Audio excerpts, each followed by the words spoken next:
Naysila Mirdad ungkap konsep pernikahan, diisukan segera dinikahi Arvito Hutagalung. Naysila Mirdad dikabarkan akan segera menikah dengan kekasihnya Arvito Hutagalung.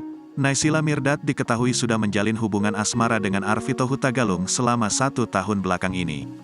Pacari pengusaha kaya raya, Naysila Mirdad beber impian hingga rencana pernikahannya. Naysila Mirdad membeberkan konsep pernikahan impiannya. Menurut adik Nana Mirdad ini, ia menginginkan konsep pernikahan secara sederhana. Kalau dream wedding aku yang sederhana aja, terus juga intimate, ucap Naysila Mirdad. Alih-alih membongkar konsep pernikahan, Naysila Mirdad menegaskan jika hubungannya dengan Arvito belum mengarah ke sana. Ia mengatakan jika dirinya dan Arvito Hutagalung belum membicarakan pernikahan. Wanita berusia 34 tahun ini mengungkapkan jika dirinya juga belum ada kesiapan apapun terkait isu pernikahannya dengan Arvito. Ia juga menegaskan jika dirinya tak bisa mengungkapkan terlalu jauh terkait isu pernikahannya dengan Arvito. Kalau nikah aku belum bisa ngomong, ujar Naysila lagi.